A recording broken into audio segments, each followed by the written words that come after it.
Assalamu alaikum. Welcome back from the ad break. You are still watching Prime Live. Up next, we have a beautiful Monday motivation with a Jabu Zwane, who is a spirited, unstoppable force in a world of motivation and self-improvement. Now, with a contagious energy and a passion for inspiring others, Jabu is a master at helping individuals unlock their full potential and achieve their goals. Thank you so much for joining us, Jabu Zwane, on Prime Live. Good evening and welcome. Good evening, Aisha. Thank you so much for having me. How are you doing? I'm great. Thank you so much. How are you doing? Fantastic. It's a good Monday. Definitely, indeed. And we are looking forward to the Monday motivation that you are about to start. So please do take over. Thank you so much. And good evening, yes, and welcome to Monday Motivation. As Aisha has already mentioned, my name is Jabu Zwane. This evening, I'm actually wanting to speak a little bit about what September month is. Many of you may not be aware, but September month actually is a suicide awareness month. As a matter of fact, this past week on the 10th of September, it was the World Suicide Day, which basically we're focusing on what are some of the causes, what are some of the struggles that human beings are facing, and why is it that so many people are struggling and unfortunately end up taking their own lives. Some of the stats are actually quite alarming. In South Africa and in fact throughout the world, men tend to be the one with the highest levels of taking their own lives in comparison to women, up to four times, as a matter of fact. Even though it so happens that women do have more attempts, but they are succeeding at a much lesser rate than men. And of course, what we also do notice is that among the younger people, this is something that's quite alarming, that it is increasing at the levels of young people. So if you wake up today with a heavy mind, with a bit of a tight chest, and asking yourselves, what am I going to do? And feeling a little bit like maybe this is the end for you and it should come to an end, I would like to implore you to seek help. And today I want to share a little bit about how you can help yourself and also how you can help those people that are struggling with, thoughts of taking their own lives. The first thing that we need to understand is the following, is that it's important that when you do find out that you are struggling with these thoughts, or maybe you know someone who is, number one, that there is no shame in the struggle. It's very much human. That you should not judge yourself or think of yourself as some kind of a terrible person or even as a lesser person because of this. Do not dismiss the struggle that you're currently facing, and of course, you seek help. Don't, if you know someone who's struggling with this, don't try to fix the person. Try to help by supporting, by inquiring, and by just paying attention and thinking about different ways that you can be able to support them and even find interventions on their behalf. It's important to note that as people, we're not the same and we have not lived the same, even though we may have experienced similar traumas and similar pains and struggles. We have not, we not, because we're not the same, we don't go through them in the same way. And even if we had experienced the same things, we would not have experienced them the same way because we've got different backgrounds. We've got different capacities. We are different, and difference is good. There's nothing wrong with that.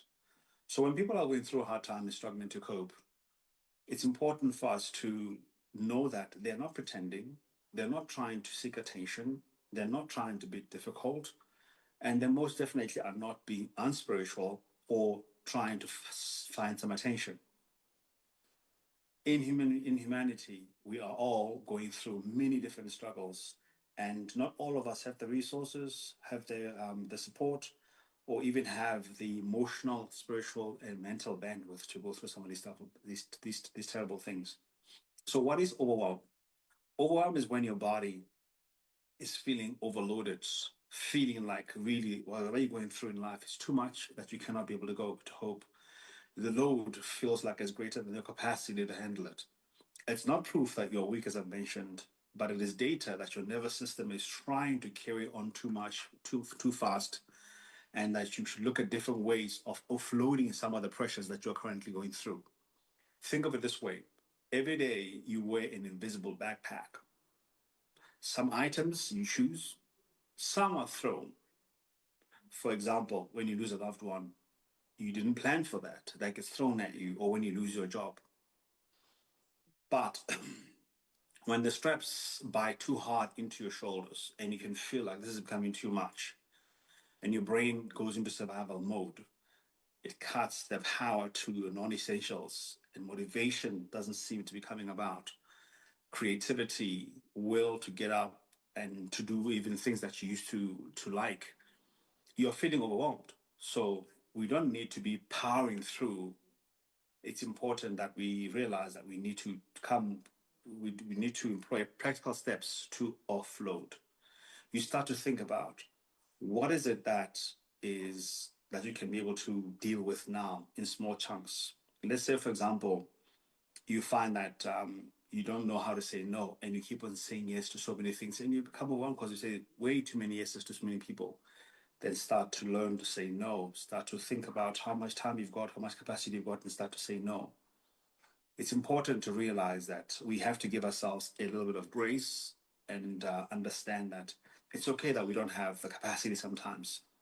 Grace G is for grounding, grounding yourself 30 to 90 seconds, taking deep breaths, just trying to shut your mind out from all the noise.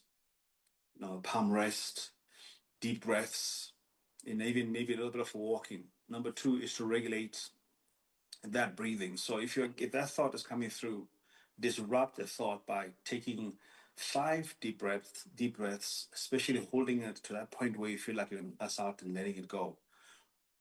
What makes breath so powerful is the following: when your brain starts to feel like you are dying, and then you actually you need to be saved. All the attention moves from whatever is overwhelming you to trying to keep you alive. So it's one of the ways of it that you can very easily disrupt your way of thinking. The third thing is that ask better questions. Why am I feeling this way? What is causing this? Sometimes writing things down and actually start to put everything down to: where is it in my workplace? Is it in my relationship? Is it my romantic relationship? Is it my family relationships? Is it in my friendships? What is it? What is the source of this overwhelm that I'm feeling? And then what is it exactly? Start to write it down. What is that you can do something about, and what is that you cannot do something about? And when the moment that you start to break that down, it kind of helps you a little bit with and with at least sometimes realizing that maybe it's not as big as you think it is, or at the very least realizing where you need help, and what you can do something about. And then number four is to connect with people around you, share with people around you about some of the things going on. I've said so many times before, it's important to build an ecosystem of support around you. Get people around you who can be counselors, people who can be companions and help you to just enjoy life together. Counselors, mentors, your coaches, they are your therapists, they are, of course, counselors themselves. So have some people around you who can be able to help you to process and to think through some of the difficulties that you are going through. Because if you don't, sometimes you are too much in your own thoughts. You can be trapped in rumination and in a cycle of thinking that is not growing. That doesn't help you to get out of the situation that you may be thinking is so big and so difficult. And sometimes when you have someone to talk to, especially someone wise, someone who cares about you, somebody who's experienced, somebody who has tools on how to get you out of the situation, especially let's say going through grief, and you're talking to a psychologist, it can be very, very helpful. It's important not to realize sometimes that you're not the only one going through what you're going through, that there may be other people. And so to look for support groups about whatever it is that is the source of your struggle, whether it is because of a trauma that has happened to you, a loss that has happened to you, losing a job, losing a loved one, or a struggle that you're going through, struggling to find work, struggling with a business, struggling in a relationship. There are many groups out there that are available to be able to help you. So it's important to look out for. If you're struggling with addiction, for example, there's SAGAD, for example, that you can be able to give a call, or suicide hotline. Like, look for help. Don't allow yourself to be isolated, to spend way too much time on yourself and to spend way too much time on your own thoughts, because they can very easily overwhelm you.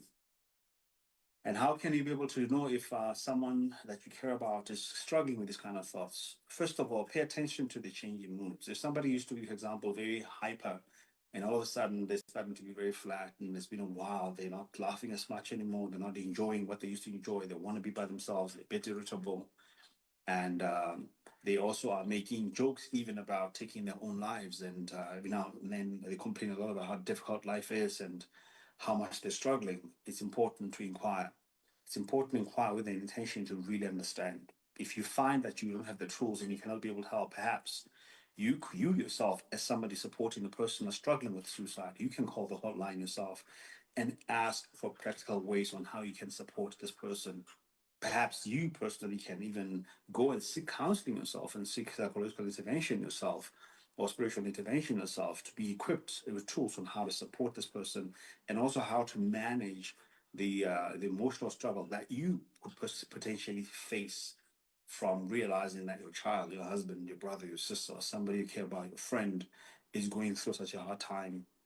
Because one of the worst things you can ever feel is that helplessness, where you sort of, then start to detach and start to put up walls because you don't know what to do. And that's why it's important that you get yourself help as well so that you don't become too overwhelmed. It's important to, especially if you're somebody that's going through this kind of thinking, to not, again, over fall into the trap of thinking that you are the only one or being afraid that what are people going to say, and then you start to censor yourself and you keep on pretending that everything is okay when it is not.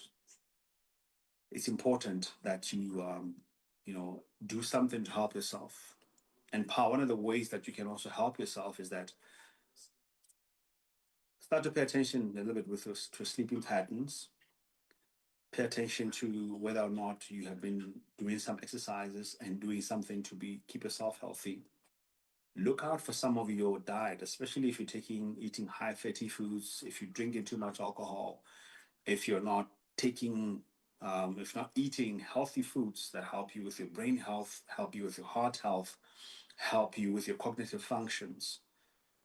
Because terrible, your takeaways, high the foods that are high in fats and foods that are not very healthy, they add to the acidity in the body.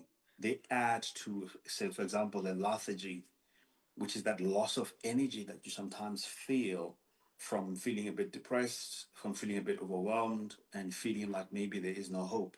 So you don't want to add to how you're feeling by also, unfortunately, taking on bad food. And unfortunately, our brains also are looking for dopamine. And so watch yourself when you start looking for more dopamine effects, like maybe you are eating out too much, maybe you are buying too many, doing too much shopping. Watch out that you start to see some addictive behaviors escalating, for example, like even betting.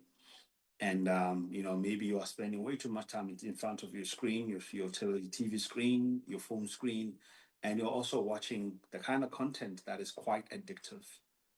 Those are all the signs that there might be something that you need to do to get the help that you need to get. It's important to educate yourself. There are many different helplines out there. There's SEDAC, there's CIPLA Mental Health, there's Edcock Ingram's Depression and Anxiety Society. There's also Department of Social Development and Substance Abuse. It's important just to go online and check all of these things out. My name is Jabu Zwane. Thank you so much for tuning in this evening. Hopefully, what I've shared with you today has been helpful. And please look after yourself and look after your family and look out for those signs. Have a great evening, and back to you in the studio, Aisha. Thank you so much, Jabu Zwane, for the incredible, motivation and just highlighting the fact that September we are commemorating or speaking about the important issue, which is suicide, and the signs that we should look for in terms of being there for our loved ones, but most importantly, just building a community around you so that you can be able to, have a support structure and a support system. Because I like that you mentioned the fact that it is also normal to feel overwhelmed. It's normal to feel heavy, and it's all about who you have or community that you have around you. But on that note, viewers at home, let us head over to a quick break. We'll see you right after that.